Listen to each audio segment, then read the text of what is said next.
Robledo Aburto, presidente de la Comisión de Bibliotecas del Senado de nuestro país. Y es precisamente el señor senador Zoé Robledo quien fungirá como moderador en esta primera mesa denominada Federalismo en Crisis. Tiene usted el uso de la palabra, señor senador. Muchísimas gracias. Muy buenas tardes a todas y todos, a nuestros invitados. Muy buenas tardes. Gracias por acompañarnos el día de hoy, que, como ustedes saben, da inicio estas jornadas para discutir desde el Senado de la República, desde la institución de nuestro país que es garante del Pacto Federal, una decisión política fundamental del Estado mexicano, que es justamente el federalismo. Hoy con esta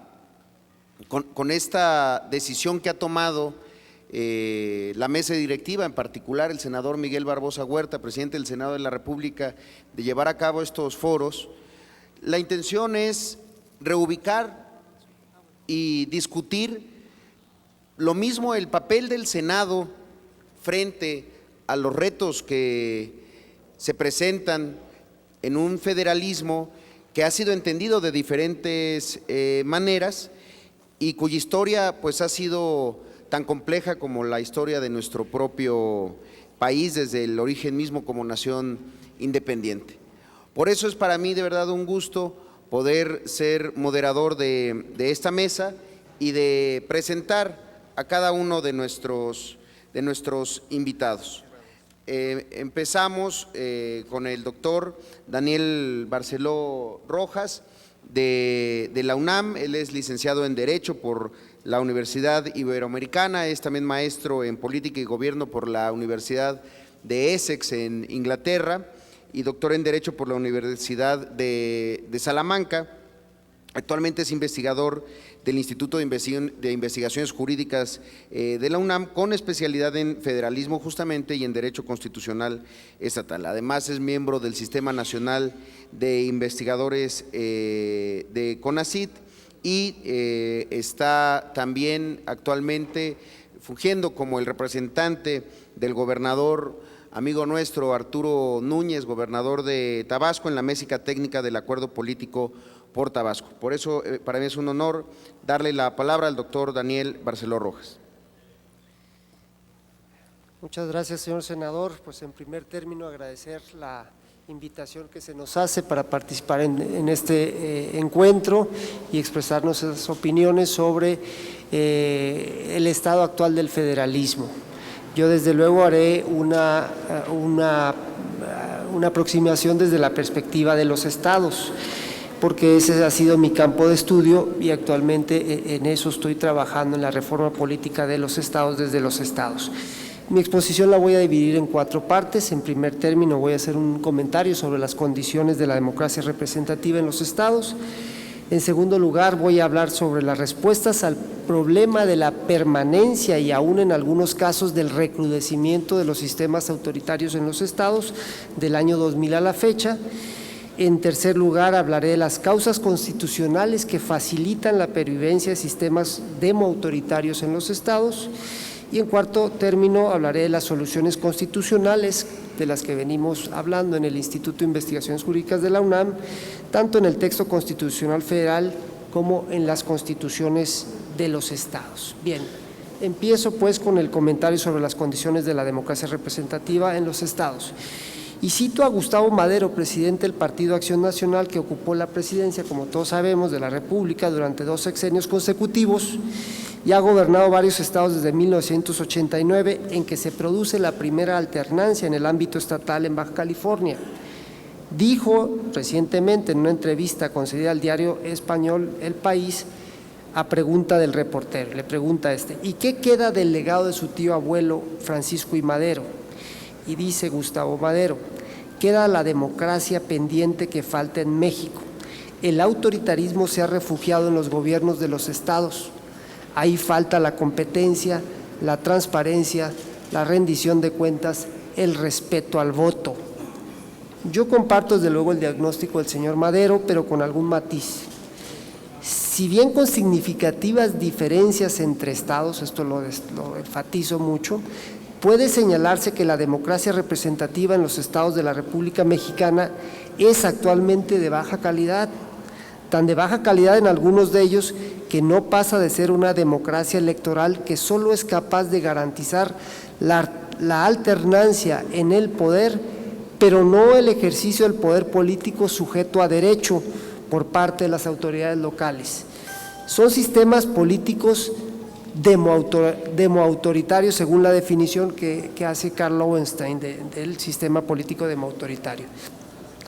Es posible otorgar tal calificación a los sistemas políticos de los estados, tanto por la forma en que se ejerce el poder en los estados, que permite arbitrariedad, y su síntoma más ostensible, la corrupción impune, como por sus resultados sociales de pobreza y desigualdad social por el pobre desempeño de los gobiernos estatales. No es por tanto casualidad que el Latinobarómetro refleje un desencanto de la ciudadanía mexicana con lo que impropiamente se ha llamado democratización del sistema político estatal mexicano, cuando en realidad únicamente se ha experimentado una alternancia en el poder, pero sin que variara la forma autoritaria en que se ejerce el poder en los estados federados. Hoy en día 37% de los mexicanos apoya sin reservas el sistema democrático, pero el 54% expresa dudas sobre el mismo y apoyarían un sistema autoritario. Esto es lo que dicen encuestas. Al respecto, cabe hacer la aclaración que el desarrollo político de la República Federal Mexicana va en dos velocidades. Mientras que en el ámbito nacional avanza hacia su democratización y el respeto y promoción de los derechos humanos se ha fijado como objetivo, en varios estados de la República pervive el sistema autoritario y puede aún decirse que se ha recrudecido después del año 2000.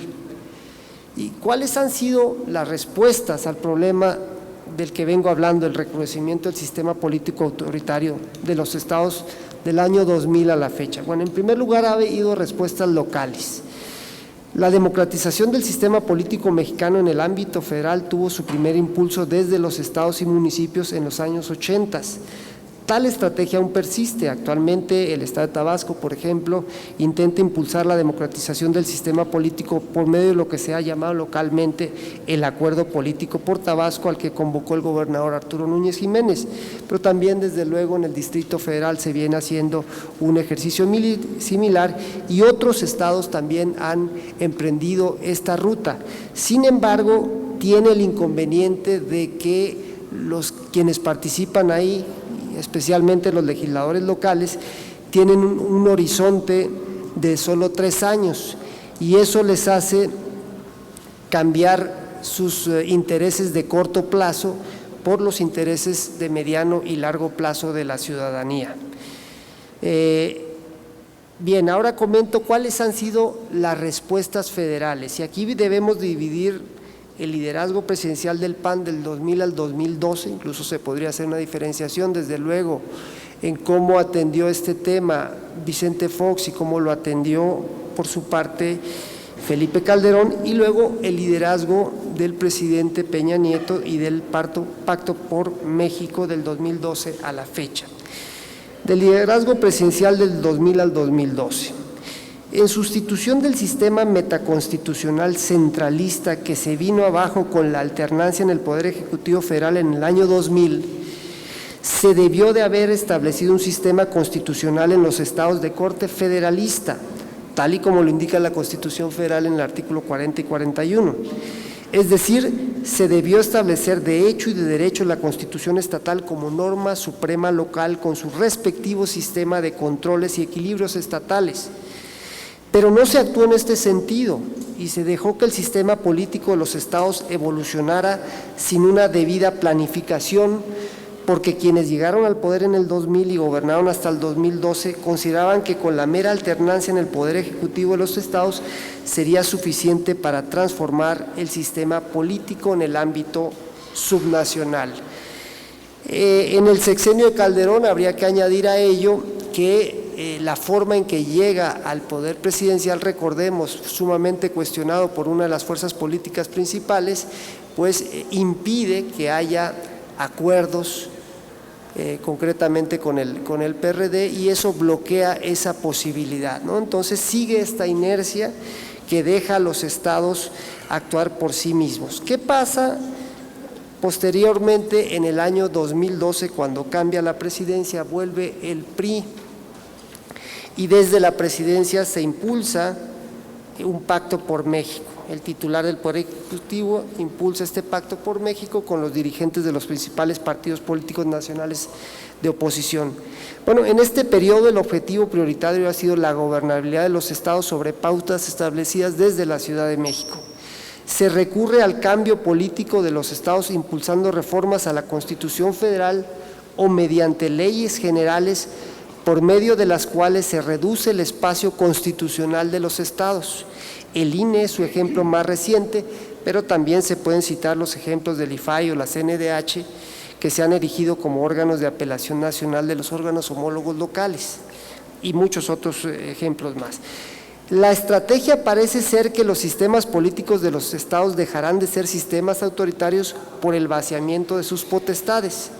Se opta por la centralización de las competencias que han sido ejercidas incorrectamente por las autoridades de los estados, órganos constitucionales autónomos incluidos, y se depositan en los poderes y órganos autónomos nacionales. No se ha seguido la estrategia adoptada por otras federaciones del mundo que, ante problemas parecidos de patologías en los sistemas de los estados, han optado por correctivos que son consecuentes con el sistema federal. Ahí cito y dirijo a quienes estén interesados en este tema una obra del doctor Alan Tarr que precisamente habla sobre cómo cambian los sistemas federales. Desde la perspectiva de los académicos que valoramos altamente el federalismo como un doble sistema de control del poder, horizontal y vertical, estimamos que la estrategia de centralización de competencias tiene grandes riesgos. Para suprimir autoritarismos locales se puede estar construyendo las bases de un autoritarismo infinitamente más potente, el autoritarismo nacional. Señalar este peligro no es nuevo en la teoría constitucional. El peligro de la implantación de un sistema autoritario centralista se debatió hace más de 200 años en los Estados Unidos. Y remito a la lectura del Federalista, que es justamente esto, un esquema de lo que hoy llamaríamos transición democrática, pensando en la posibilidad de que el presidente se pudiera constituir como una figura autoritaria. Y a esto dirigen sus esfuerzos los constituyentes norteamericanos para reducir ese peligro. Y hay que señalar que hace 200 años en México también se discutió la forma de evitar la instauración de un régimen unipersonal autoritario en los albores de nuestro constitucionalismo, y por ello se dividió el ejercicio del poder presidencial en 3 personas en la Constitución de Apatzingán. Se estableció que los representantes de las provincias de manera igualitaria elegirían al Supremo Gobierno, y como corolario del sistema de control del poder, la Constitución de Apatzingán, que el próximo 22 de octubre cumple 200 años, separó tajantemente la competencia del poder constituyente para hacer y reformar constituciones de los poderes constituidos, especialmente del poder legislativo, que solo podía hacer leyes pero no una constitución, y tampoco podía reformarla sin consulta directa al pueblo. Con diferencias de diseño constitucional, pero con la misma inquietud del autoritarismo central, las constituciones federales de 1824 y 1857 establecieron al federalismo como salvaguarda del sistema democrático y del control del poder presidencial. Hay, sin embargo, debo decirlo, académicos que valoran más el sistema centralista y que refutarían punto por punto lo que acabo de decir, pero insisto, yo estoy defendiendo la postura federalista en la Casa del Federalismo, el Senado de la República. En tercer término, podemos ver una respuesta interamericana a las pulsiones autoritarias en los estados mexicanos. Cito la sentencia Radilla y particularmente la de Campo Algodonero, emitida por la Corte Interamericana de Derechos Humanos, que puede ser considerada como una respuesta contra las como señalé, contra las posiciones autoritarias de los estados mexicanos. A esta yo particularmente le tengo una enorme confianza, pues implica el establecimiento del control difuso de constitucionalidad y de convencionalidad a cargo de los jueces locales. Ello obligará a que hagamos una tarea que debimos haber hecho desde hace muchos años, que es fortalecer los poderes judiciales de los estados. En mi opinión, los efectos de la sentencia Radilla y de Campo Algodonero pueden llegar a ser tan profundos en México como la reforma política de 1977 que cambió el panorama en los congresos de los estados. Paso ahora al tercer apartado de mi exposición, a las causas constitucionales que facilitan la pervivencia de los sistemas autoritarios en los estados. Bueno, la primera causa de problemas de diseño en las constituciones de los estados es que existe un diseño constitucional presidencialista, esto es, de un presidencialismo exacerbado o hiperpresidencialismo. Y sus características es, en primer lugar, que hay un poder ejecutivo sin control intraorgánico. En segundo lugar, hay un poder ejecutivo sin control fuerte de legalidad administrativa, y también aquí incluye a los ayuntamientos. Y en tercer lugar, hay un poder ejecutivo sin control de constitucionalidad local en la mayoría, en buena parte de los estados. Y esto se debe porque las constituciones de la Revolución siguieron el esquema que a nivel federal impulsó Venustiano Carranza, orientado por las disquisiciones de Emilio Rabasa, y este esquema básicamente pugnaba por fortalecer al presidente de la República en demérito del poder legislativo, de las potestades de control del poder legislativo. Rabasa hacía el diagnóstico de que el problema de la inestabilidad política de México en el siglo XIX se explicaba en buena medida por lo que él llamaba el exceso de competencias de control del poder legislativo sobre el presidente, y entonces eso le lleva a sugerirle a Carranza, y Carranza desde luego adopta este sistema de un presidencialismo blindado contra el control del poder legislativo, y es básicamente el que tenemos y que ahora se ha estado desmontando mediante diferentes medidas que se han tomado justamente en esta legislatura. Además de esto, en los estados hay un poder judicial menguado, y esto no es ninguna casualidad. Hay un profesor de la Universidad de Chicago, Tom Ginsburg, que se dedica a estudiar cuál es la función de los poderes judiciales en los sistemas autoritarios, y él dice que están diseñados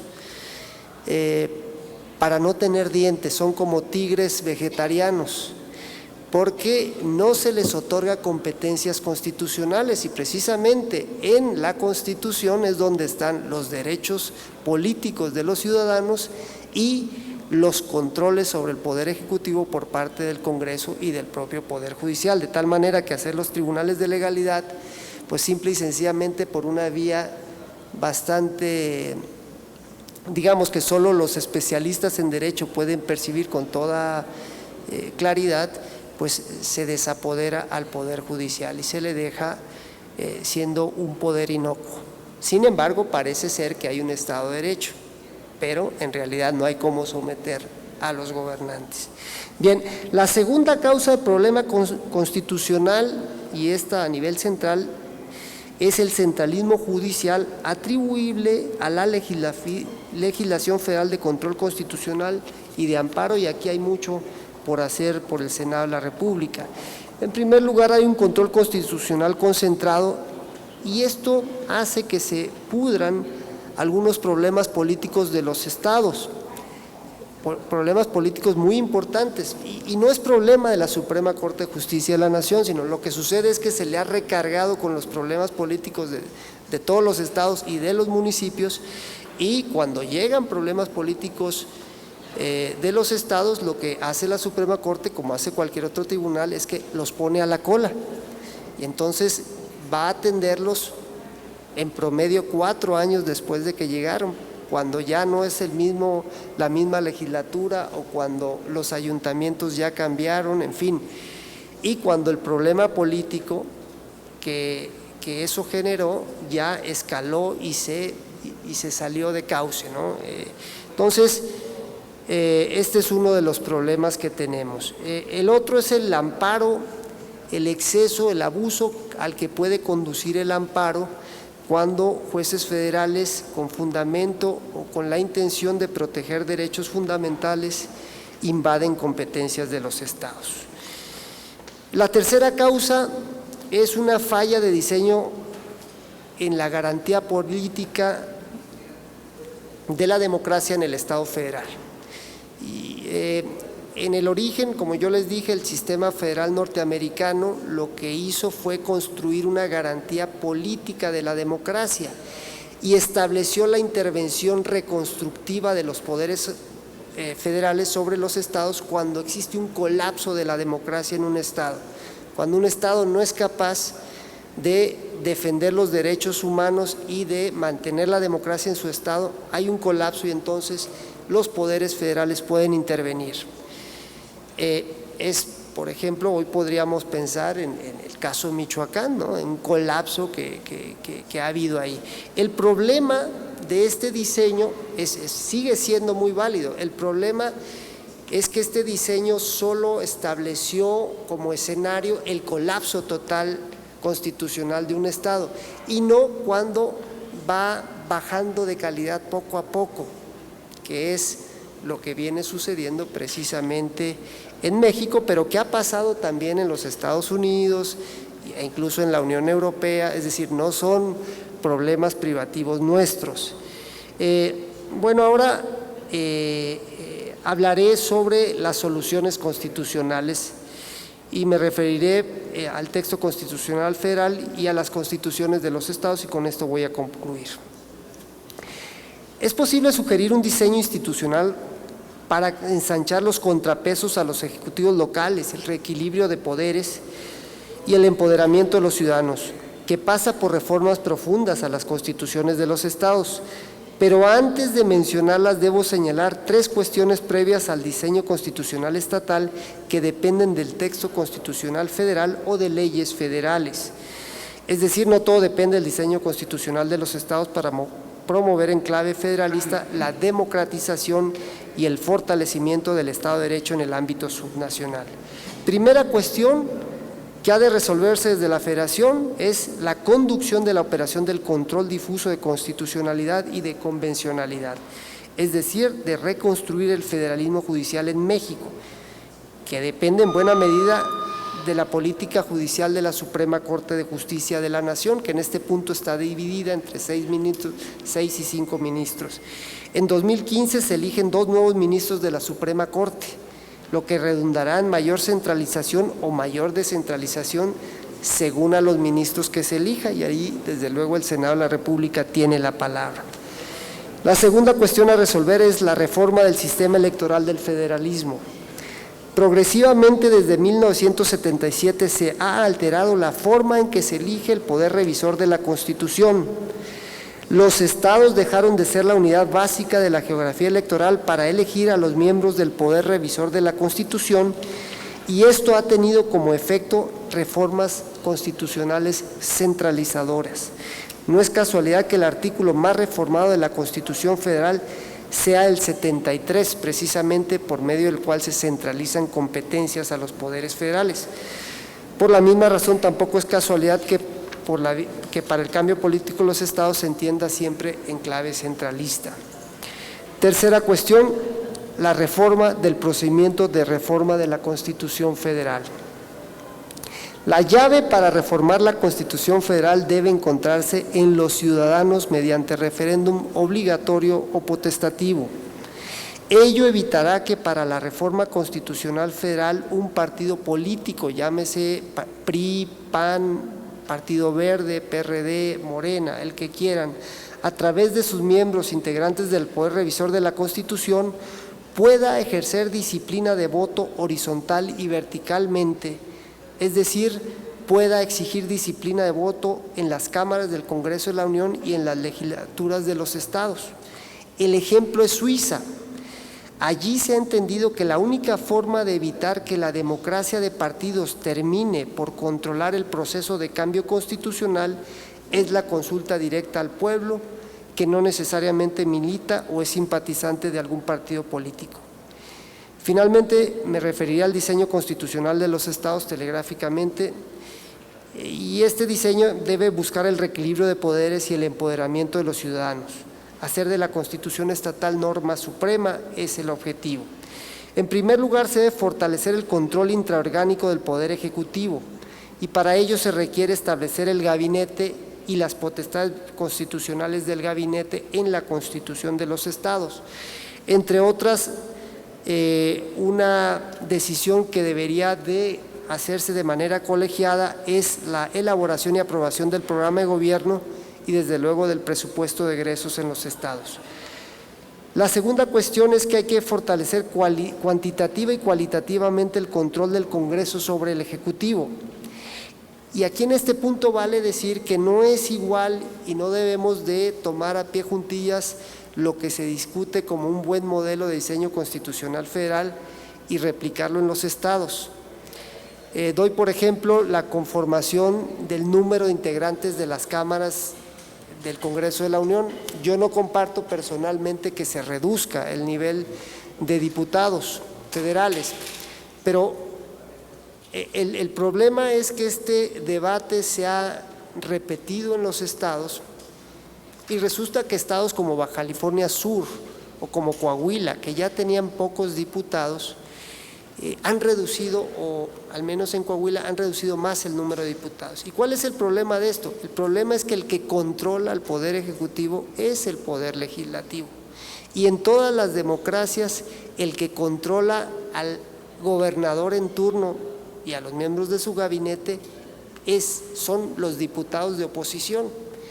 De ahí que tenga que haber un número suficiente de diputados de oposición al partido en el gobierno para que se pueda ejercer un control sobre el gobernador y sobre los miembros de su gabinete. Si no existe un número suficiente de diputados de oposición, entonces nadie controla al Poder Ejecutivo. Bien, también hay que establecer como una medida para fortalecer el Congreso de los estados, elevar el estatus del presupuesto a ley. No debe ser tenido como actualmente es, como un endeble acto administrativo que pueden cambiar al día siguiente que es aprobado por el Congreso. Debe tener estatus de ley, de tal manera que cualquier modificación al presupuesto, a la ley de presupuestos de egresos, pueda y tenga que ir nuevamente al Congreso del Estado. Desde luego aquí puede haber la iniciativa preferente, eso está muy explorado en el derecho comparado.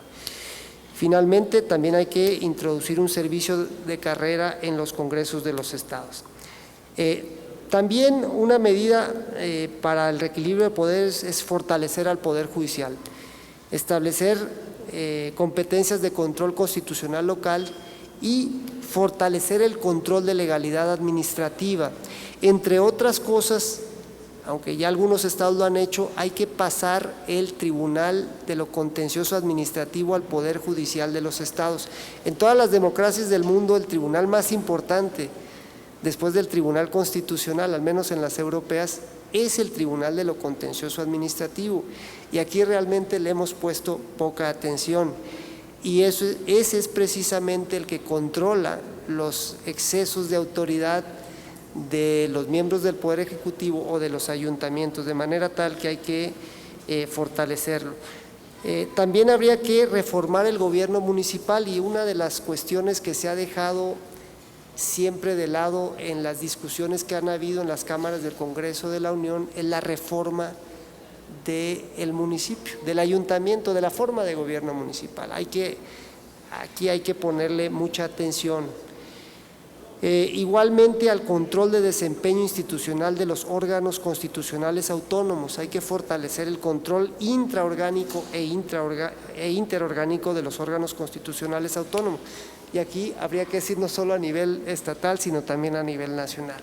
Las universidades públicas no pueden dejar de ser contempladas en los procesos de cambio político en los estados, porque muchas de ellas han sido enclaves de los sistemas autoritarios.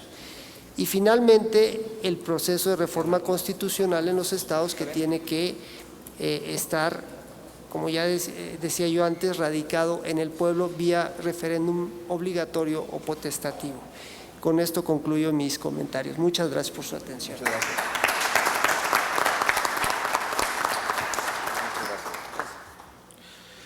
Muchas gracias. Muchísimas gracias al maestro al maestro Daniel Barceló Rojas. Les comento cómo está planteada la dinámica de estas mesas.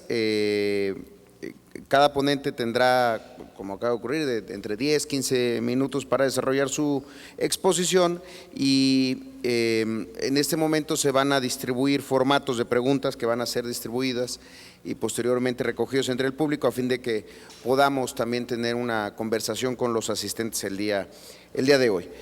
Es para mí de verdad un honor presentar ahora a Juan Manuel Ménez Yaguno. Él es abogado e historiador. Actualmente, don Juan Manuel es presidente del Tribunal Superior de Justicia y del Consejo de la Judicatura del Poder Judicial del Estado de Hidalgo. Es también fundador y miembro de número de la Academia Hidalguense de Historia y del Consejo Estatal de la Crónica del Estado de Hidalgo. Además, es miembro de número de la Academia Nacional de Historia. Ha sido secretario de Contraloría y Transparencia Gubernamental del Estado de Hidalgo de 2011 a 2013 y director general del Instituto de Estudios Legislativos del Congreso del Estado Libre y Soberano de Hidalgo de 96 hasta el año 2011. También en su trayectoria fue director de la Red Estatal de Bibliotecas, integrante del Consejo Estatal para la Cultura y las Artes, presidente de la Comisión de Educación del Consejo Consultivo Ciudadano, presidente ejecutivo de la Comisión para conmemorar el Bicentenario de la Independencia y Centenario de la Revolución Mexicana del Estado de Hidalgo, presidente del Comité de Consulta y Participación de la Comunidad en Seguridad Pública del Estado, rector también de la Universidad Autónoma del Estado de Hidalgo. Por eso es para el Senado de la República un honor contar con su presencia el día de hoy y sin más cedo el uso de la palabra a don Juan Manuel Ménez Yaguno.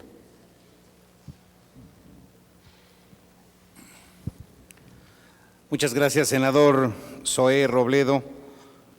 Me congratulo de compartir esta mesa con el doctor Javier Hurtado González, con el doctor Alberto Aguilar Iñárritu, con el doctor Daniel Barceló Rojas. Espero no ser cómplice de Morfeo y que los planteamientos que haga los lleve al mundo de los sueños, pero finalmente para eso estamos, para buscar sueños que se puedan convertir en realidad. Déjenme decirles que provengo de un estado en el que la naturaleza no ha sido pródiga, es uno de los estados, si no de pobreza extrema, sí de pobreza, un estado que enfrenta muchos retos y aunque ha cumplido muchos, son más los que tiene que cumplir. Y bueno, lo que yo vengo a plantearles en esta ocasión es esta crisis que ha enfrentado y enfrenta el federalismo mexicano en relación precisamente con los estados pobres. Para Alexis de Tocqueville, federalismo es la reunión de dos o más entidades o agrupaciones en una sola que las representa y permite cierta autonomía y libertad en las partes que la forman. Esta definición, al parecer simplista, tiene profundas significaciones en la teoría política. El federalismo es hoy una forma de convivencia entre regiones distintas a través del sacrificio de una parte de su libertad para construir una gran entidad que les representa y organiza a todas.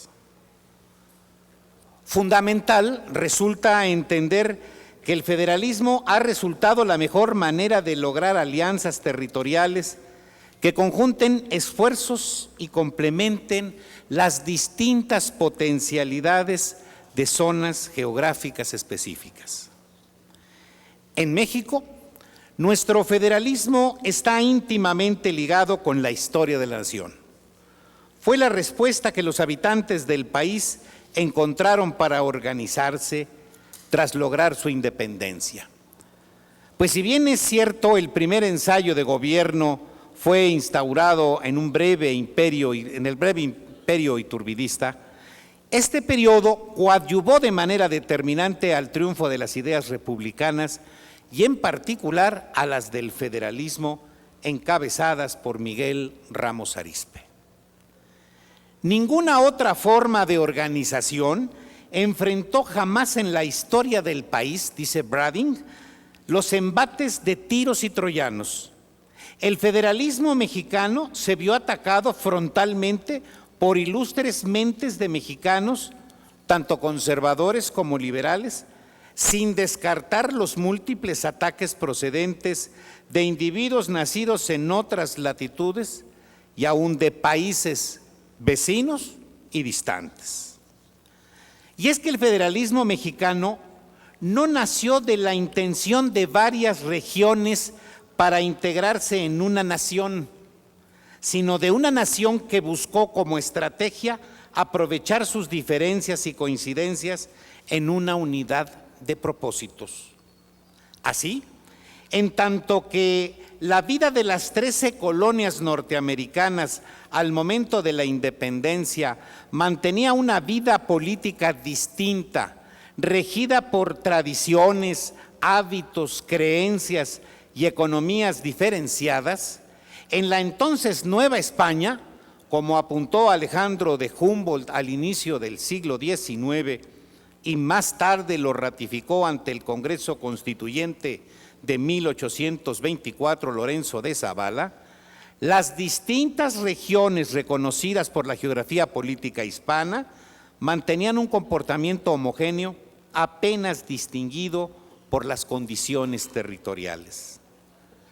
De modo que mientras nuestros vecinos del norte reunieron al consumar su independencia lo que estaba disperso, en México dispersamos lo que estaba unido. Esta condición, como la esgrimía el gobernador del Estado de México, por cierto de origen coahuilense, Melchor Musquiz, mucho coadyuvó a que se ahondaran las insatisfacciones regionales y de allí también que se justificaran los diversos movimientos separatistas y centralistas que sufrió México en el siglo XIX. Mas nuestro federalismo surgió, como se ha dicho, del propósito de encontrar el equilibrio de quienes, siendo desiguales por condiciones naturales, buscaron a través del pacto que les unió coadyuvar al desarrollo armónico de todas las entidades de la República. En la discusión de nuestro federalismo, como lo advertía el doctor José María Luis Mora, resultaba indispensable no caer en enfoques parciales o regionales a ultranza, cuya muy legítima pretensión podría ser nociva y atentar contra el todo y, en consecuencia, contra las mismas partes. A lo largo de los que pronto serán 200 años de federalismo, esta forma de organización ha sufrido y sufre aún embates de todo tipo, la mayoría tendientes a centralizar poderes y facultades en las entidades federadas, lo que ha propiciado distintas reacciones, pero ante todo una peligrosa debilidad de las partes que propicia también la debilidad del todo. Uno de los peligros que se advierte en la actualidad para nuestro federalismo se deriva de los criterios ocupados en la dosificación de las participaciones de financiamiento a los estados y municipios, que actualmente se basa en la capacidad tributaria de cada una de las entidades federativas y busca premiar a quienes aplican mejores programas de recaudación. Vista así la política aplicada aparenta ser justa y desde luego equitativa, pues obliga a los estados a ser cada vez más eficientes en tal rubro. Sin embargo, en estricto sentido federalista, no se puede dar trato igual a quienes son por naturaleza desiguales. De allí que pocos hayan reparado en el hecho que significa vivir en una entidad marginada por razones naturales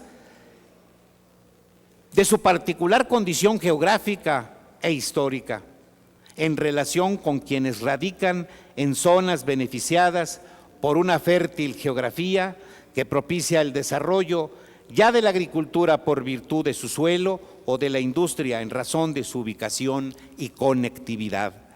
En las políticas recaudatorias, en las que las políticas recaudatorias se instrumentan mediante el uso de tecnologías de punta y un amplio respaldo de recursos humanos y financieros. Pero he aquí que al respecto no debe olvidarse el carácter redistributivo del ingreso, cuyo objetivo federalista es precisamente encontrar la forma de equilibrar las condiciones de quienes menos tienen frente a los que tienen más y de intentar políticas de justicia distributiva que impidan la perpetuación de las condiciones de miseria e injusticia de los estados menos desarrollados del país, que hoy corren el peligro de permanecer en condición de postración, condenados a un círculo vicioso donde el que menos tiene recibe menos. Ciertamente existen otros criterios aplicados marginalmente para el apoyo de este tipo de estados, como lo es el del número de habitantes de la entidad o bien los grupos de pobreza extrema que radican en algunos estados del pacto. Mas los porcentajes de apoyo que se ofrecen siempre han sido exiguos y por demás confusos en su aplicación, lo que impide en las entidades que llegan a gozar de ellos del establecimiento de programas para abatir rezagos y carencias ancestrales, debido a lo cual tales entidades permanecen condenadas a recibir poco y poco es lo que harán para retener a sus habitantes, que al no encontrar acomodo en su espacio de origen, emigran a los territorios de mayor desarrollo y bienestar, donde arriban, como ya sucede, para engrosar los círculos de miseria que rodean a las grandes metrópolis o pelean por la fuerza un palmo de tierra para su cultivo, con lo que el federalismo, nuestro federalismo, verá sucumbir los principios que le inspiraron históricamente. Finalmente, resulta conveniente recordar que la movilidad económica interna se genera en las regiones donde la inversión que la Federación, los estados y municipios realizan, permitiendo una mayor circulación de la riqueza y una más justa y equitativa redistribución del ingreso, en proporción directa del gasto que se eroga, lo que permite a las regiones buscar y encontrar los detonantes del desarrollo que el país demanda para afrontar condiciones de salud, educación, miseria, prevención de la delincuencia y otros azotes que flagelan a las regiones y que lo hacen también con la nación. Es necesario, pues, replantear nuestro federalismo en materia tributaria en estos, los albores del siglo XXI, flexibilizar los criterios de redistribución del ingreso a las entidades federativas y los municipios, bajo el principio de tratar de forma diferente a los que son desiguales por naturaleza, buscar nuevos criterios que posibiliten incorporar a los estados pobres a las acciones del desarrollo regional. El federalismo mexicano requiere de un profundo análisis de competencias y responsabilidades que surjan de nuestra potencial realidad. Requiere de acciones que amalgamen democracia y justicia para que sean estos los factores que determinen su desarrollo. El federalismo es origen ayer, compromiso hoy y proyecto de gobierno mañana. Es impulso que integra, voluntad histórica que cohesiona, fuerza que unifica en la diversidad. En una palabra, es síntesis de nuestras más caras aspiraciones. Muchas gracias.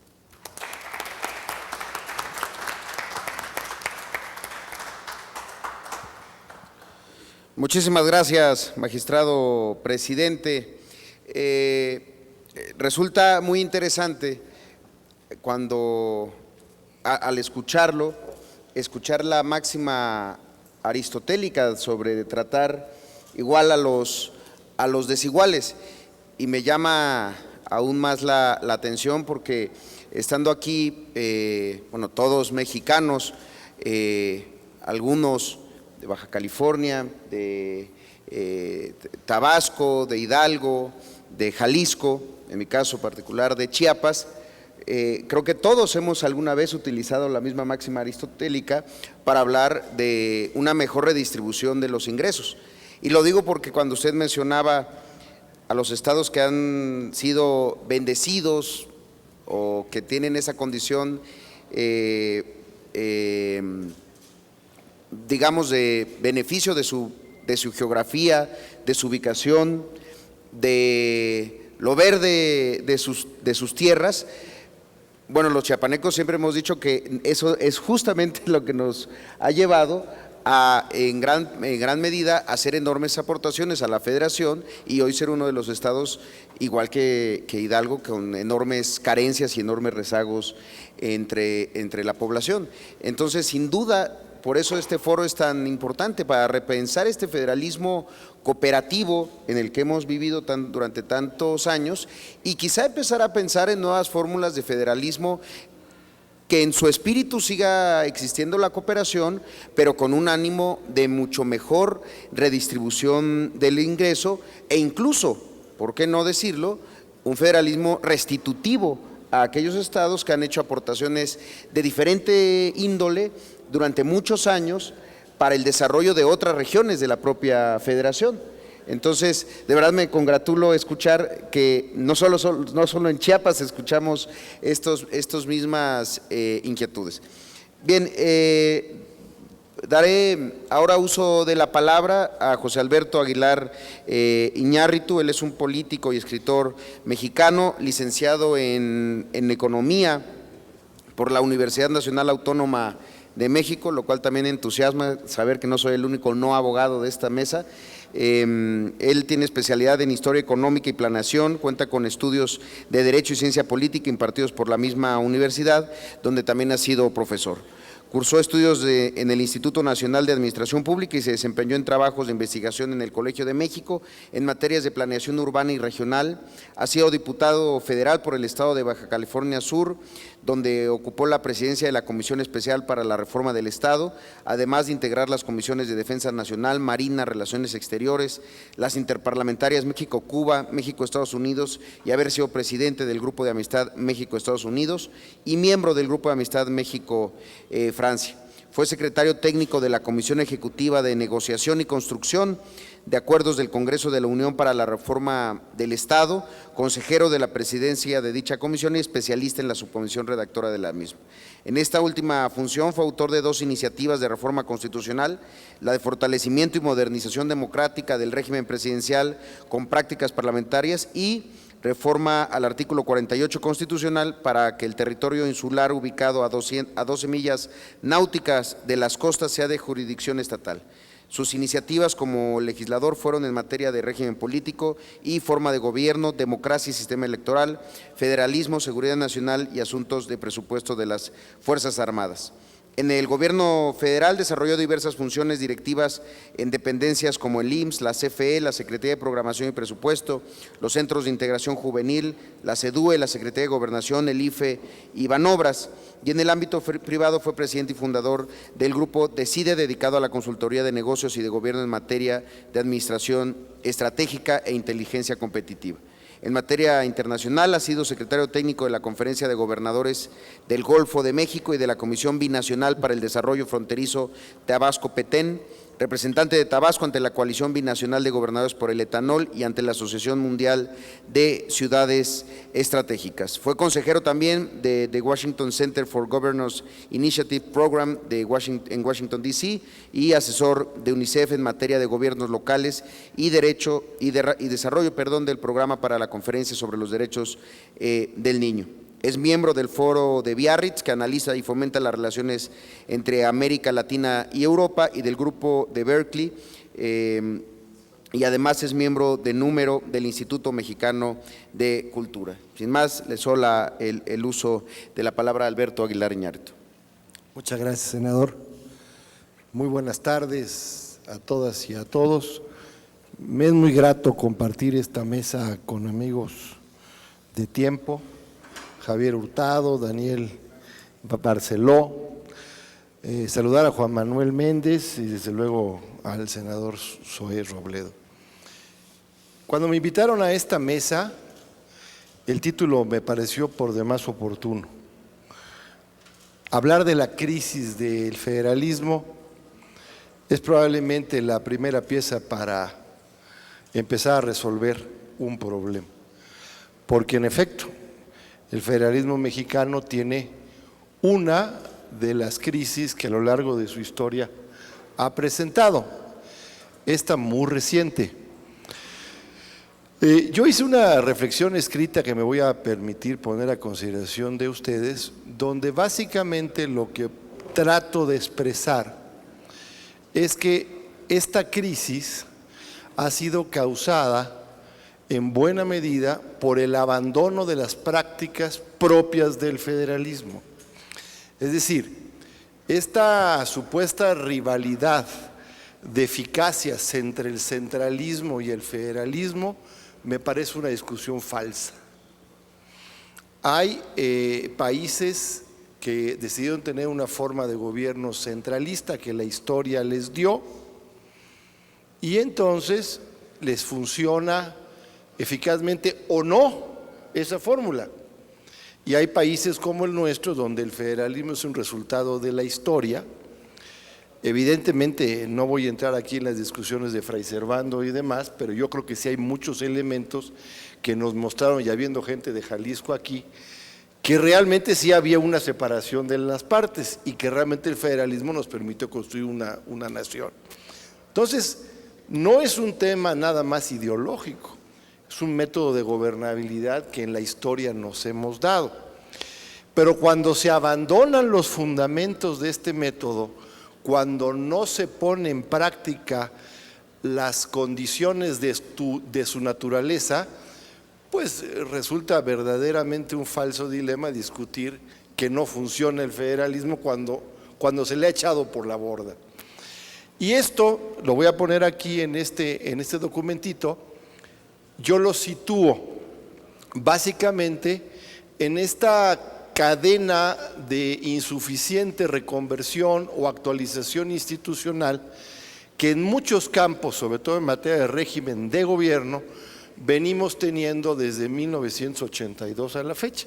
En 82 se colapsa el régimen de la revolución en medio de una crisis fiscal y desde entonces iniciamos un proceso de búsqueda de un nuevo acomodo.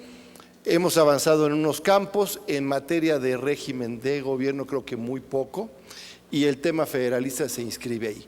Cierto que hacia 1983 se regresa hacia el municipio, se hacen las reformas al 115, que había de tener varias, y hacia los años previos al cambio de siglo hay un nuevo federalismo basado en la descentralización, donde se pretende que autoridad y recursos vayan a los estados para que tengamos una nueva distribución del poder mucho más efectiva.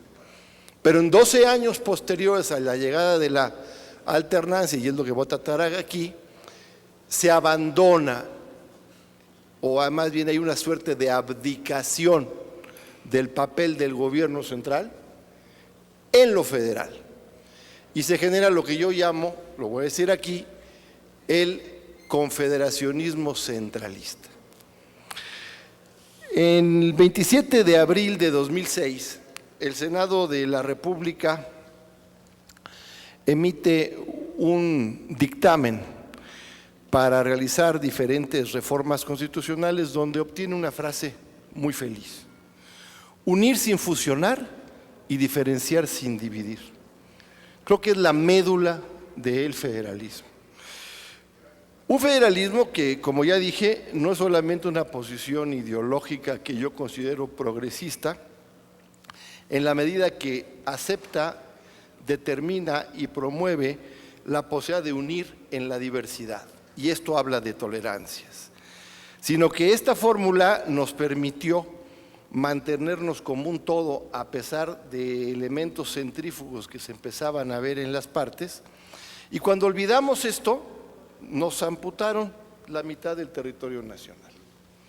En buena medida es una de las muestras de cómo el centralismo no era capaz de mantener unida a la naciente república.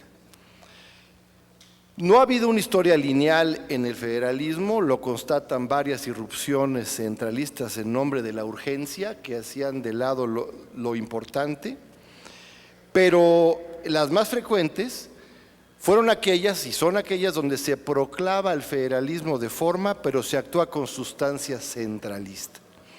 Y esto no solo a lo largo de conocidas luchas del siglo XIX, sino durante el siglo XX y ahora en las primeras décadas del siglo XXI.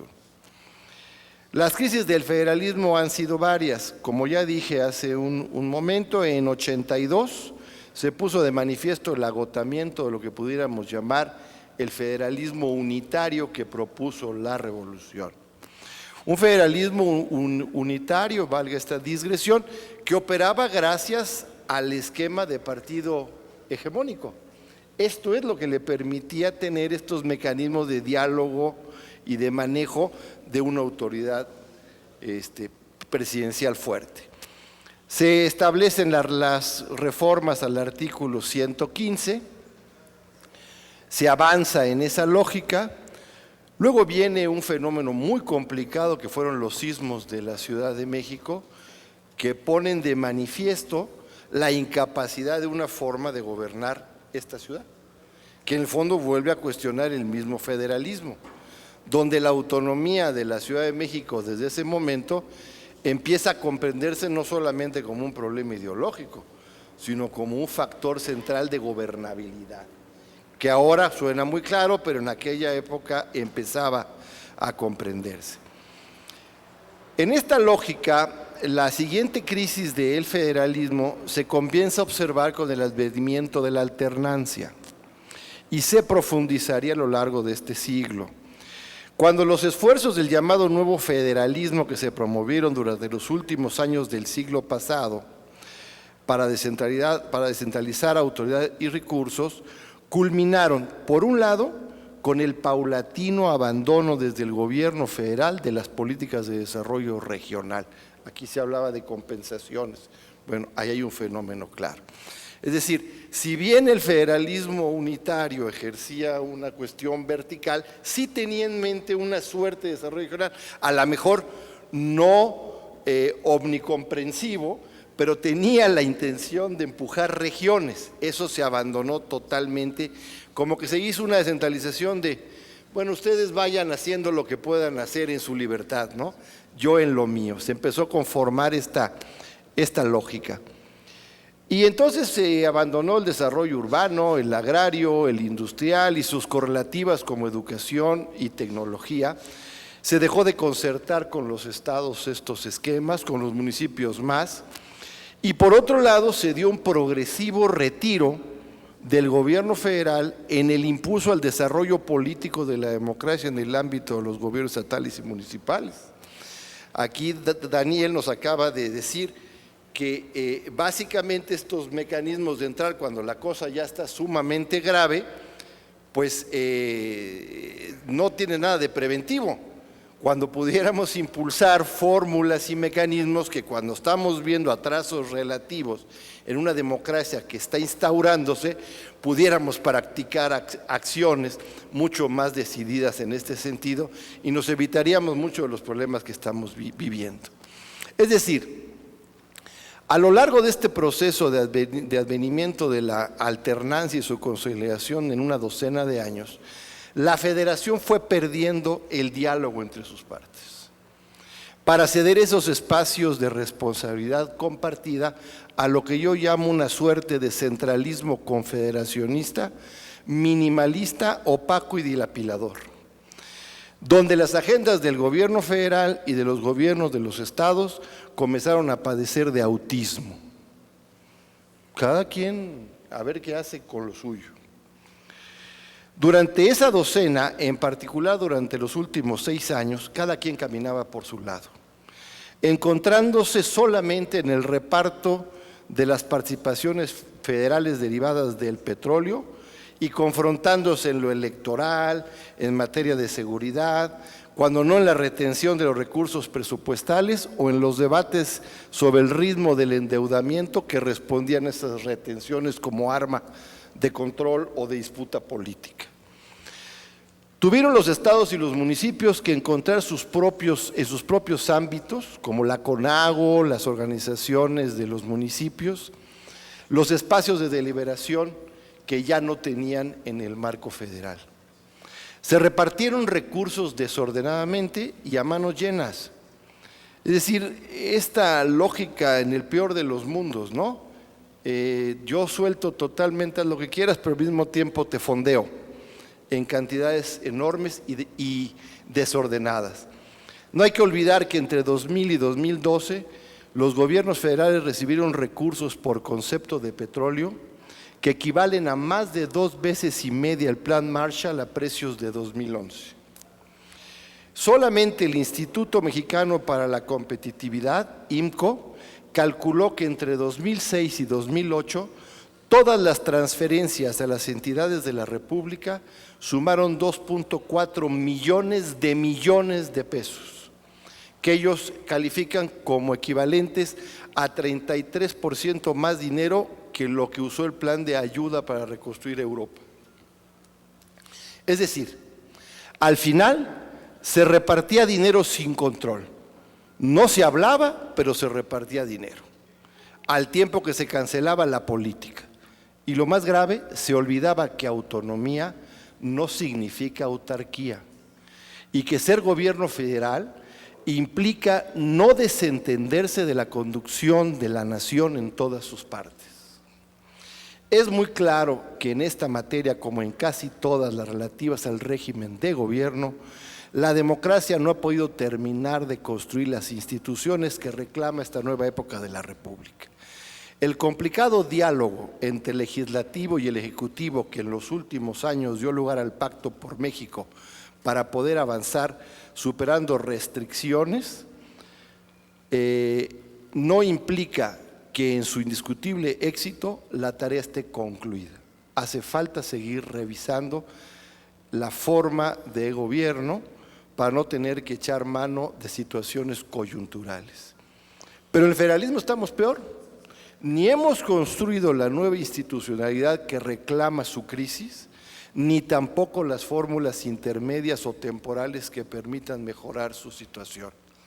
Este seminario es una oportunidad para buscarlas.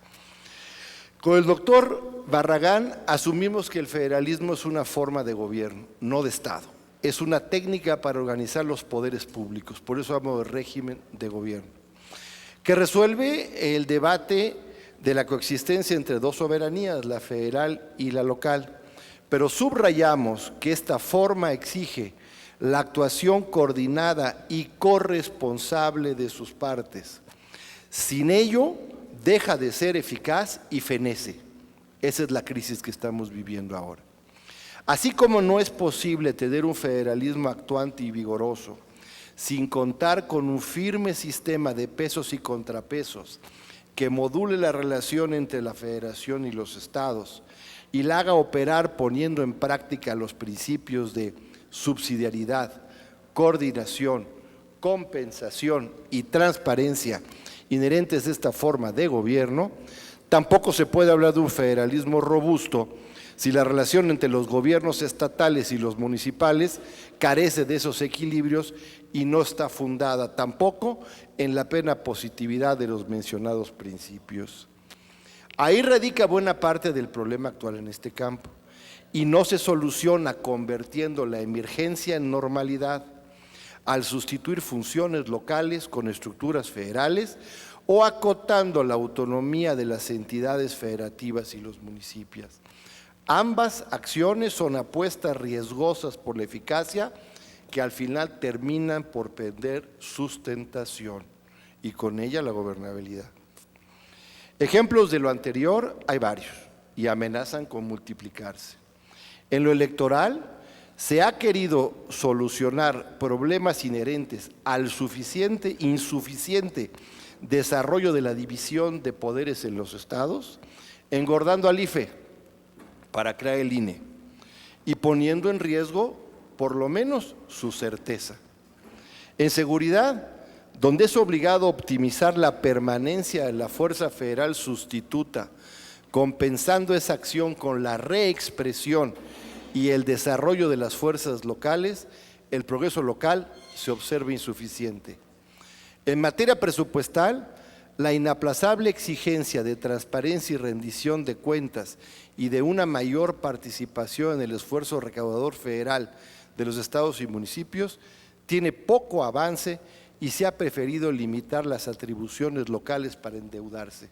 En fin, ha llegado el momento de proponernos superar esa constante centralista de nuestra historia que atrofia el federalismo, al mantener la preeminencia del gobierno federal sobre los estatales y de estos sobre los municipales, a partir de hacer de la corresponsabilidad una hoja de ruta trazada con el concurso de la República reunida, es decir, vuelta a unir.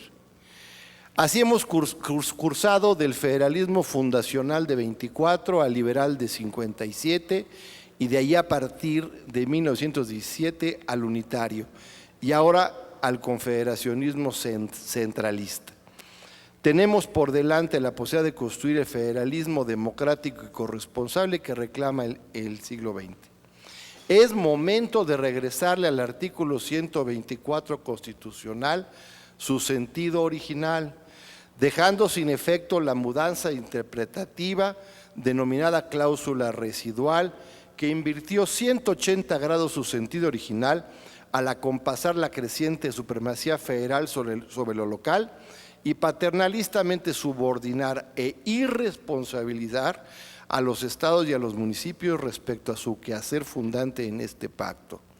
Sí, las facultades que no están expresamente concedidas por esta Constitución a los funcionarios federales se entienden reservadas a los estados, lo cual no implica que los funcionarios federales determinen los alcances de lo que pueden hacer los estados, como ha sido la tradición unitaria, y ahora una peor, cada quien hágale como quiera y cada quien a ver cómo resuelve sus asuntos. En fin, la base de este planteamiento federal es que la soberanía deviene del pueblo que habita el territorio que conforma a los municipios y a los estados y son ellos los que otorgan la titularidad de derechos de su representación, pero conserva sus prerrogativas a la ampliación de los mismos y les ordena unirse en un pacto federal, lo cual implica dotar a la federación de atribuciones exclusivas y limitadas al tiempo que mantener la titularidad de todas las demás vigentes o futuras en las entidades para su disfrute. Es decir, hay que entender, no hay habitantes federales, como dice el doctor Barragán, hay comunidades originarias, ni tampoco hay territorio originalmente federal, sino el otorgado por los estados para el asentamiento de los poderes de la Unión. Esto es un asunto de particular importancia, por ejemplo, en los actuales debates sobre la plena autonomía de la Ciudad de México. México no necesita un gobierno central imponente, que al final achica no solo el tamaño y el potencial del país, sino su viabilidad misma. Lo que se requiere es un Estado fuerte, y este resulta del reparto equitativo y sustentable de las competencias. Las soluciones efectivas requieren el concurso de todos. Lo deseable es que bajo el principio de máxima proximidad del ciudadano con la autoridad, en el nivel local se atiendan los asuntos locales, sin más restricciones que las pactadas. para alcanzar ese diseño competencial equitativo. Avanzar a una democracia de resultados exige un nuevo equilibrio en materia de relaciones intergubernamentales.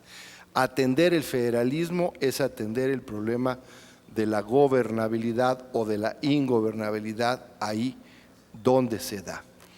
En un mundo global como el que vivimos ahora, donde la asociación regional de Estados-Nación se está convirtiendo en un eje de la necesaria búsqueda de una nueva gobernabilidad, muy perdida y muy sujeta a los poderes fácticos, financieros y demás, es un contrasentido que en este país olvidemos ese principio fundamental para reorganizarnos y darnos vigencia en grandes cuencas regionales, en grandes áreas que se encuentran con autonomía suficiente y correlación compartida para poder crecer. Esa manera es la que nos va a llevar a aprovechar nuestras ventajas competitivas.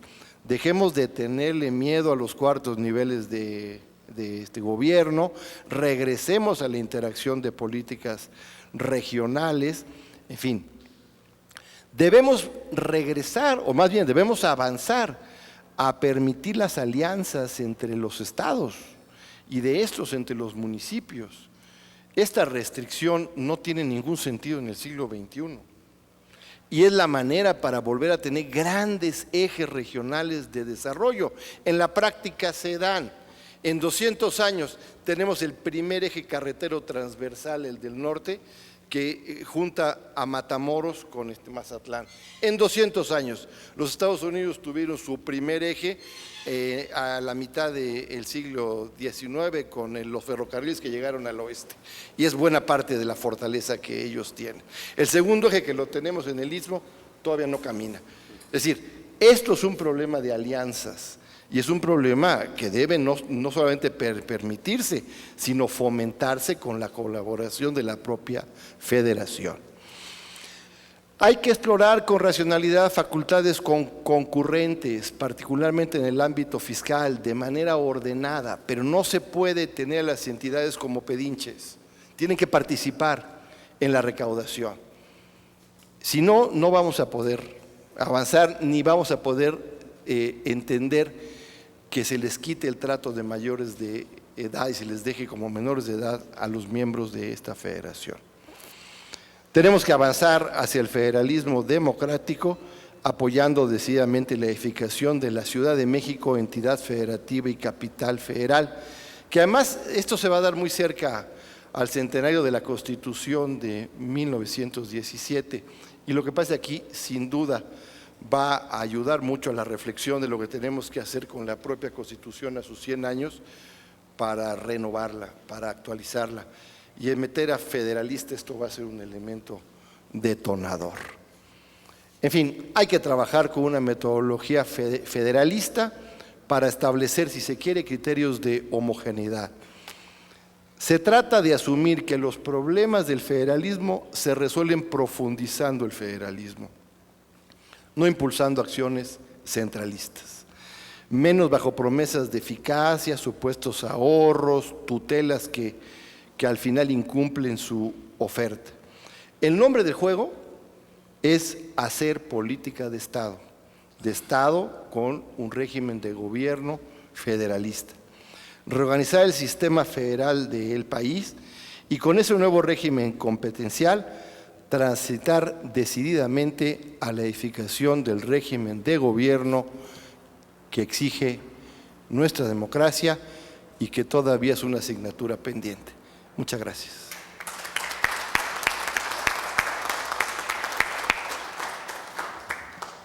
Muchas gracias, estimado Alberto. Quizá una parte que omití de tu extenso currículum es que el día de hoy eres consejero para la reforma política del Distrito Federal y por eso tan relevante e interesante este último énfasis de tus comentarios. Finalmente, y para cerrar esta ronda de participaciones, daré uso de la palabra al doctor Javier Hurtado González. El doctor Hurtado González es licenciado en Sociología, maestro y doctor en Ciencia Política. profesor de la Universidad de Guadalajara e investigador de la misma institución, adscrito al Centro Universitario de Ciencias Sociales y Humanidades. Además, pertenece al Sistema Nacional de Investigadores en el nivel 1.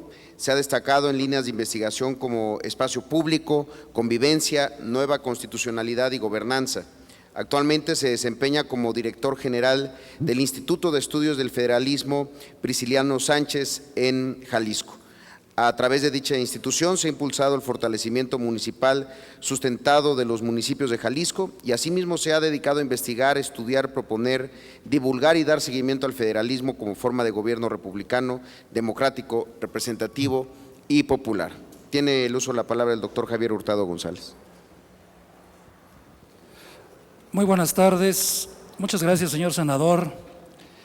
Es un honor compartir la mesa con tan distinguidos colegas y ponentes y sobre todo agradecer al selecto público que nos acompaña, su paciencia para hacerme merecedor de su atención en esta última intervención.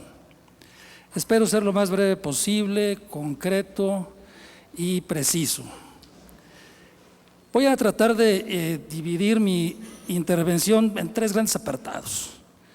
Primeramente quisiera fijar una primera reflexión o posicionamiento respecto al asunto del centralismo, federalismo y democracia. En segundo lugar, esto porque lo que he escuchado el día de hoy, lo que escuché también en la televisión, en la noche, en un programa de televisión.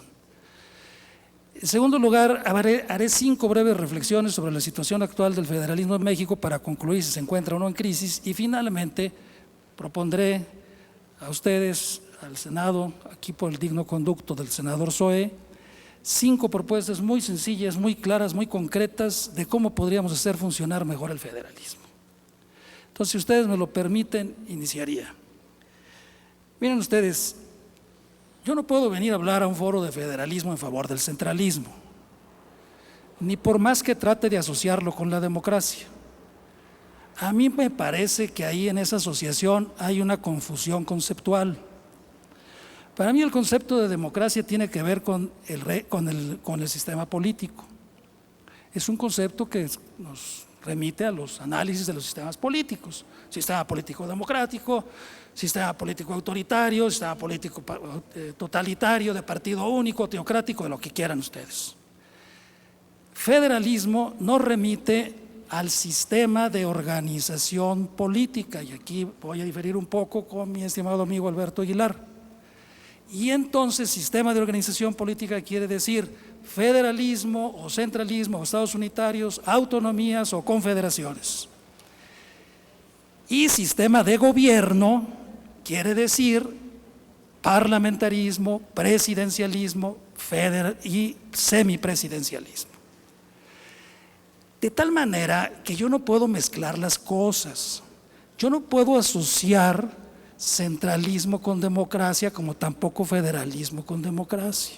Son variables independientes, no tienen nada que ver una con otra.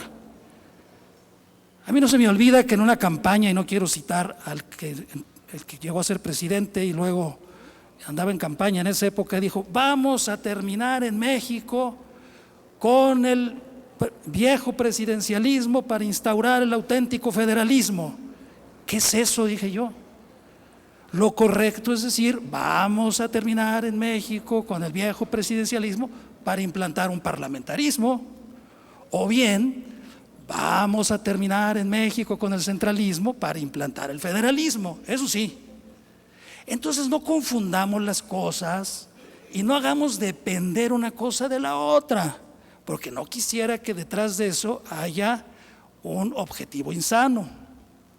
Entonces, si yo les dije que no puedo venir a hablar a nombre del centralismo, tampoco vengo a decirles a ustedes que el federalismo es un sistema de organización política cualitativamente superior al centralismo, a las comunidades autonómicas, y que es el que mejor se relaciona con la democracia. No voy a hacer eso tampoco. Para mí el federalismo es otro sistema de organización política con las mismas cualidades y defectos que tiene el sistema unitario. Ninguno es jerárquica ni cualitativamente superior al otro. Pero de la misma manera, y eso sí tampoco se puede aceptar, yo puedo decir, la democracia solo puede existir en el centralismo, porque en este país ha habido un fracaso y un abandono de las responsabilidades del gobierno federal o del gobierno central, y eso ha permitido que en los estados existan autócratas, señores de horca y cuchillo, y que sean los reductos del tradicionalismo en México. Yo no puedo aceptar eso. Quizás soy muy provinciano y no vengo muy seguido al Distrito Federal, voy a venir más seguido para nutrirme de cuáles son esos obsolescencias que existen en los estados, porque yo vengo de un estado y pues observo, claro, algunos problemas, ¿no? En los controles, en el sistema de distribución de competencias y todo eso. También observo problemas de falta de eficacia democrática, de incapacidad de los gobernadores de poder tomar decisiones, porque tienen un gobierno dividido. Hoy en día en 20 estados de la República existen gobernadores que su partido no tiene mayoría absoluta en el Congreso. Entonces yo no sé cómo pueden hacer y aplicar ahí la ley del chicharronero. Definitivamente no me lo explico, ¿sí? Ahora si me dicen, es que hay gobernadores que se las arreglan para que no obstante eso, imponer su voluntad. Bueno, señores, entonces ese es un asunto del proceso político y de las aptitudes o incapacidades y cualidades o capacidades personales de los políticos. Pero no se le achaquemos ni al diseño del sistema del gobierno ni al federalismo como sistema de organización política. Para terminar esta reflexión que me parece importante, yo me pregunto, ¿por qué entonces, si fuera cierto, cómo era que entonces en la época del partido hegemónico existía partido hegemónico o sistema autoritario con democracia en los estados? No me lo explico. O bien tampoco me cabe cómo es posible, aceptando que hay dos Méxicos, el México de los estados y el México de la Ciudad de México, llámese Distrito Federal y Gobierno Federal, en donde es una situación que una locomotora que va adelante en la democratización y en la modernización del país, y sin embargo pervive en esta realidad reductos ultra tradicionalistas como los del siglo XIX. No me checa. Sinceramente se los digo. ¿A qué lo atribuyo eso? Eso lo atribuyo a que hay una confusión de los conceptos. Son cosas distintas. Entonces, para terminar con esta reflexión, el problema es que en esto ha habido una argumentación a modo. Una argumentación a modo porque de eso se ha valido el gobierno federal para que entonces, en vez de buscar salidas institucionales y constitucionales que puedan permitir la ampliación de las esferas democráticas en las entidades federativas y la eficiencia administrativa y gubernamental en las autoridades locales, entonces llega y dice, vénganse para acá, ustedes son incapaces de hacer todo y ahora el que lo voy a hacer soy yo, a través de la expedición de leyes generales. Qué bonito, ¿no? Porque si en verdad hubiera congruencia, ¿por qué no dice entonces, si en realidad ese es el problema de México, que a mí me parece muy interesante? Yo pienso que ese es el quid del asunto actualmente desde el punto de vista político en el país. Esta situación, digámoslo, esquizoide, esta situación bipolar, las dos realidades, ¿no? El sistema democrático y moderno en el orden federal y el sistema tradicional y atrasado en las estructuras locales. Ese es el asunto fundamental. Bueno, y si eso fuera cierto, o como dicen los abogados, aceptando sin conceder, bueno, pues entonces manos a la obra. ¿Y por qué entonces la situación es unilateral? ¿Por qué esto se resuelve a través de la preeminencia del gobierno federal y la expedición de las leyes generales, a través de lo cual se está modificando drásticamente el esquema competencial previsto por el Constituyente de 1917? Y la Suprema Corte, bien, gracias. Entonces, insisto, creo que vale la pena repensar esto del tradicionalismo en los estados. Para concluir, yo nada más quisiera recordarles a ustedes, muchos de los avances en este país se dieron en los estados, y voy a mencionar algunos. La primera alternancia se dio en un estado. El primer gobierno dividido se dio en un estado. La credencial para votar con fotografía surgió en un estado. La segunda vuelta electoral se aplicó en un estado y aquí todavía no se aplica a nivel federal. Las figuras de democracia directa nacieron en los estados. Las fiscalías, las figuras de las fiscalías nacieron en los estados. Chihuahua, Durango y ahora Jalisco. Y ahora la va a copiar la federación. Más aún, en febrero de este año, de 2014, en la reforma, en la adecuación o armonización de la legislación local electoral con la federal y la constitucional, Aguascalientes ya estableció y creó el gobierno de coalición. Y a nivel federal todavía no existe. Entonces, ¿quién es el que está por detrás? ¿La federación o los estados? ¿A quién o a qué conviene afirmar eso? Yo no vengo a defender a ningún gobernador ni a los gobernadores, que se defiendan solos, ¿sí? Pero no me parece a mí correcto, pues afirmar cuestiones que lógicamente no checan y que la evidencia impide corroborarlo. Dicho lo anterior, paso a hacer las siguientes 5 reflexiones breves e importantes, que creo que son la parte que sigue.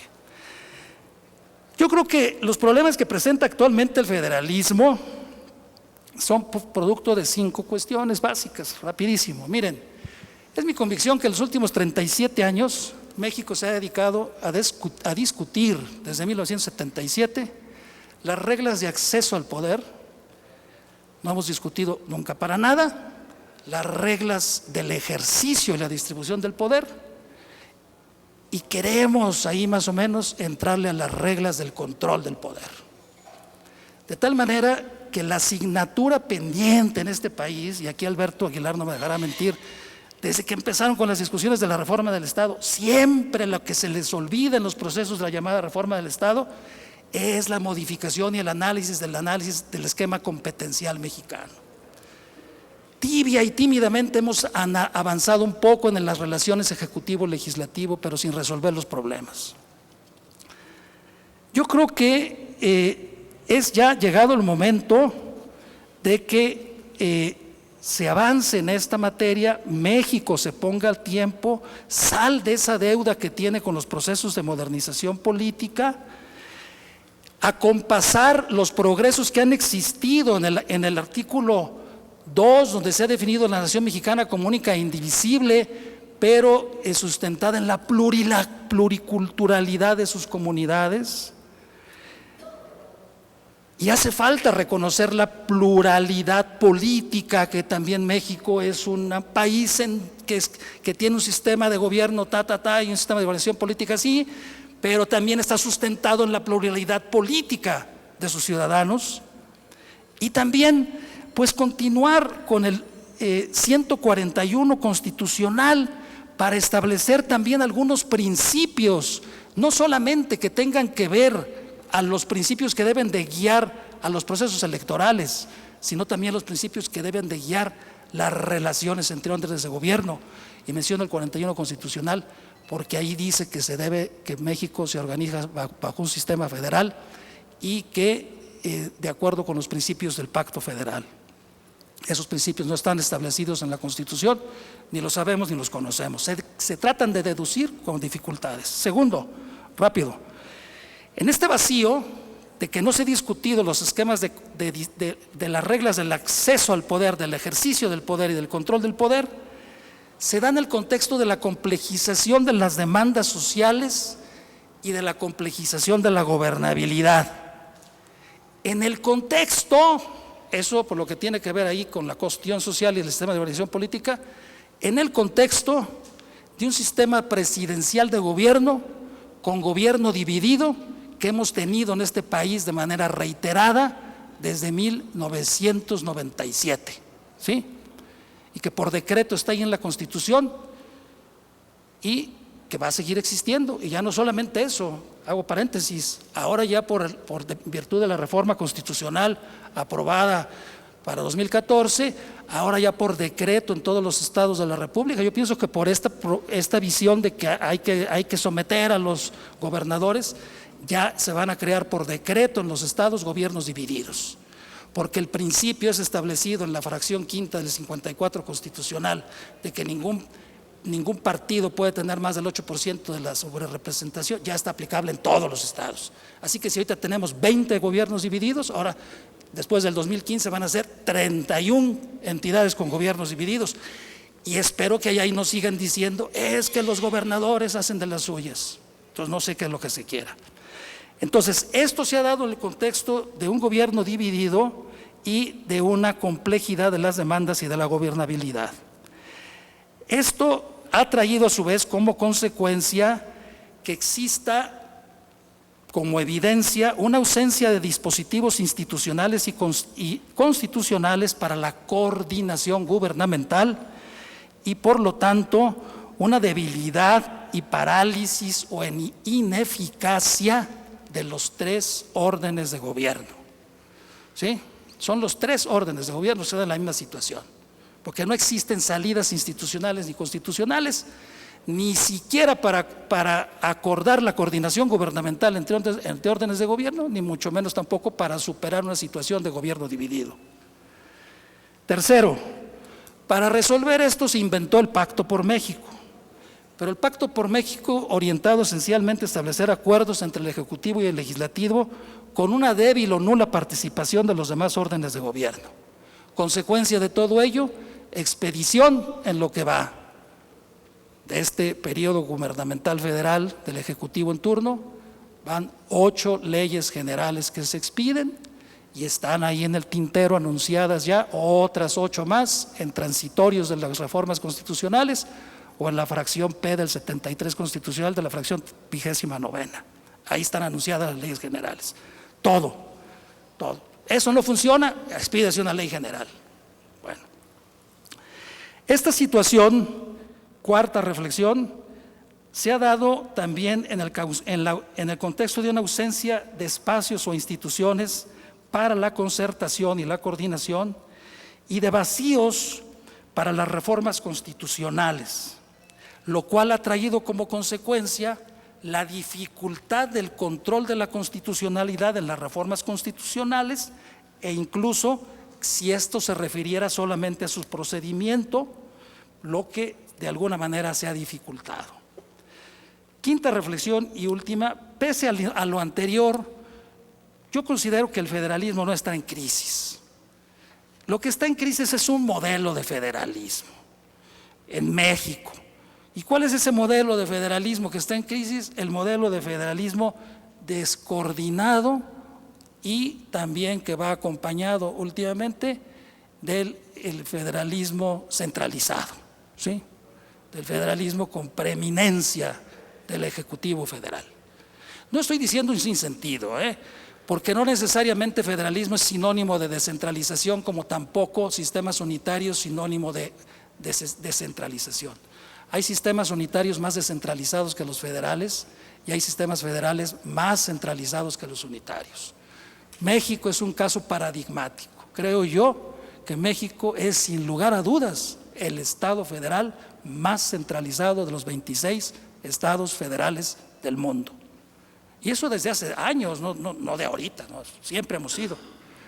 Bien, ¿qué es lo que propongo, si me lo permiten? Rapidísimo. En primer lugar, al felicitarlos por esta iniciativa, señor senador, y a la mesa directiva y al Senado de la República, en primer lugar, institucionalizar este encuentro, pero que este encuentro no esté sujeto a voluntades, a condiciones o a coyunturas políticas, y ni mucho menos que haya fuerzas políticas que no lleguen porque no sé qué razones tuvieron para no hacerlo. Este encuentro transformarlo en un consejo para la coordinación intergubernamental. No quiero decir yo Consejo Federal porque eso sonaría como una instancia nueva, pero sí hace falta un Consejo para la Coordinación Intergubernamental que obligatoriamente debería reunirse al menos una vez al año y su atribución sería conocer, discutir, concertar y analizar problemas y necesidades que se presenten en los distintos ámbitos del territorio nacional para de manera consensuada buscar alternativas de solución que involucren a 2 o más órdenes de gobierno. Este Consejo Gubernamental sería el ámbito en el que se analizarían las capacidades institucionales que dispone cada orden de gobierno para hacer frente a las demandas y necesidades sociales y, de ser necesario, acordar una acción coordinada. De ello se podría derivar un acuerdo de coordinación y o cooperación gubernamental, o bien una reforma legal o constitucional a presentarse ante el Congreso de la Unión. Rápidamente, este Consejo Gubernamental, considero, no es una receta, pero es una reflexión, una propuesta, podrían integrarlo los 31 gobernadores y el jefe de gobierno del Distrito Federal. Y ya no sería la CONAGO, porque entonces aquí entrarían los presidentes de las 31 legislaturas locales y el de la Asamblea de Representantes del Distrito Federal, que me parece a mí que son muy importantes. Por favor, quien no reconozca eso, a mí me parecería más importante una reunión de legisladores locales con los legisladores federales que una reunión de la CONAGO. Yo no sé, un gobernador cuando no tenga mayoría, pues en realidad, ¿qué gobierna? Luego, 32 senadores por cada una entidad federativa y el Distrito Federal designados por la Junta de Coordinación Política del Senado, 5 representantes del Ejecutivo Federal designados por el titular, 5 diputados federales y 32 presidentes municipales de los municipios más poblados del país, a razón de 1 por cada entidad federativa. Este consejo debería reunirse al menos una vez al año en el mes de septiembre. Podrá también reunirse cuando sea necesario a convocatoria expresa del presidente de la República, por la mayoría absoluta de los integrantes de la Cámara de Senadores, por la mayoría de los gobernadores, más la mayoría de los congresos locales, o bien los dos juntos, o bien la mayoría de los presidentes municipales. Segunda propuesta, adicional 71 constitucional, para establecer que toda iniciativa de reforma constitucional que tenga que ver con la modificación de competencias entre órdenes de gobierno tenga que ser presentada ante el Senado de la República como Cámara de origen, y que una vez presentada esta, previo a su discusión y votación en el propio Senado, debería esta remitirse a las legislaturas locales para que en un plazo perentorio las legislaturas locales establezcan su posicionamiento. No significa votación, simplemente posicionamiento. Es una especie como la moción constructiva de censura que existe en el sistema alemán para la moción de censura al canciller. Mismo posicionamiento que debería ser tomado en cuenta en las deliberaciones del Congreso de la Unión al respecto. Pero integren a las legislaturas locales a que se expresen, por favor, ¿sí? Díganles de qué se trata. Tercero, reformar al 135 constitucional para establecer que la votación necesaria para considerar una reforma constitucional aprobada por una legislatura local debe ser por las 2/3 partes de sus integrantes. No puede seguir estando la cosa como está actualmente, de manera imprecisa.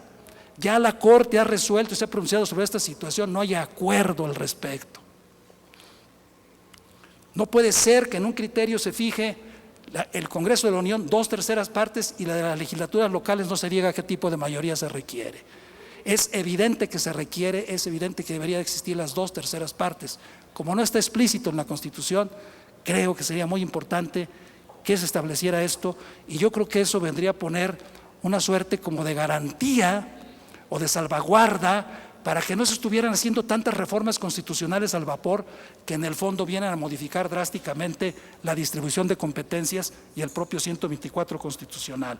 Cuarta, y ya casi termino, correspondencia con Alberto, coincido, agregar a la fracción 10ª del 116 constitucional la capacidad de asociación entre estados, circunvecinos, al menos para asuntos de seguridad, de turismo, de promoción económica, de lo que ustedes quieran, sin transgredir los principios del Pacto Federal.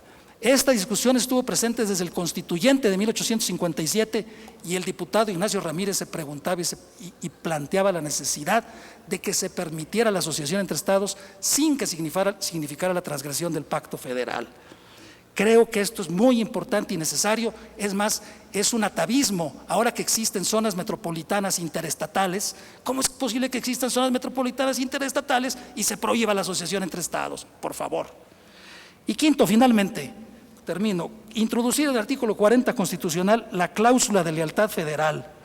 en el que se establezcan los principios de solidaridad, subsidiariedad, responsabilidad, confianza recíproca y respeto mutuo en el marco de un federalismo cooperativo y de concertación, para asumir una conducta leal que tome en cuenta los intereses del conjunto para alcanzar cooperativamente la funcionalidad de la estructura federal. Se trata, señoras y señores, de pasar del juego de suma cero que ha caracterizado las relaciones entre órdenes de gobierno del federalismo mexicano, es decir, en donde lo que gana un orden de gobierno tiene que ser a costa de lo que pierde el otro, para establecer un juego de suma positiva, en donde se privilegie el fortalecimiento de la estructura federal, no del gobierno federal.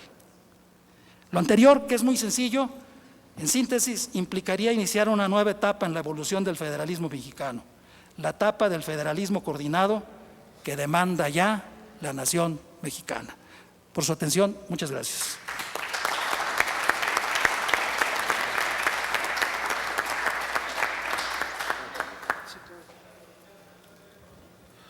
Muchísimas gracias, maestro Javier Hurtado, y sin duda sus 4 interesantísimas propuestas, si me permite, pues las haremos llegar y las adoptaremos, porque me parece justamente que en este replanteamiento del federalismo en nuestro país hay acciones que están ya en manos del legislador mexicano y que es solamente un asunto de voluntad. Creo que hay una coincidencia enorme sobre este tema de las asociaciones entre estados, para dejar de vernos, sobre todo los estados más rezagados, como competidores de presupuesto y no como potenciales socios, si se me permite la expresión, en grandes proyectos de desarrollo regional. Ya lo decía Alberto, ahí está el clarísimo ejemplo de lo que ha pasado con uno de los proyectos más mencionados en la historia de nuestro país desde la época de Juárez, el famoso canal interoceánico del Istmo de Tehuantepec, hoy el transísmico, que entre otras cosas, por esta incapacidad de los estados de asociarse, pues ahí se ha quedado siempre como una posibilidad y un fracaso permanente. Muchas gracias de verdad por su intervención. No me han hecho llegar ninguna pregunta, no dieron los papeles.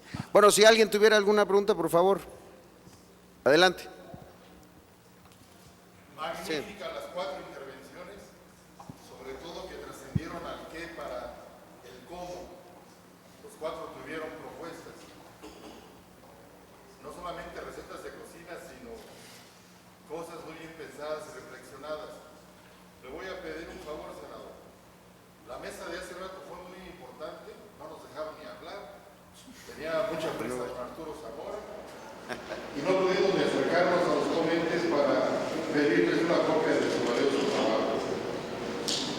Como director del Instituto de Estudios Profesionales del Estado de Querétaro, llevamos 2 libros en el año 2014 sobre federalismo. Nos adelantamos al Senado festejando estos 190 años de federalismo, porque no se nos olvida que somos miembros del Pacto Fundacional del 31 de enero, con el acta constitutiva. Íbamos a estar hasta el 4 de octubre, pero quiero estos 4 trabajos, permiso para publicar. Nuestro libro, nuestra biblioteca, circula por todo México, no sería parroquial de Querétaro nada más. Por favor, señor senador. Con muchísimo gusto, ahora platicaremos también con los ponentes y si ellos nos lo autorizan, pues sin duda el Senado de la República no tendrá ningún inconveniente y además se lo digo como presidente de la Comisión de Asuntos Editoriales del Senado, pues que bienvenida la iniciativa para que los trabajos de este foro se puedan conocer en todo el país y por diferentes instancias. No, adelante, por supuesto que sí, claro que sí. Por favor.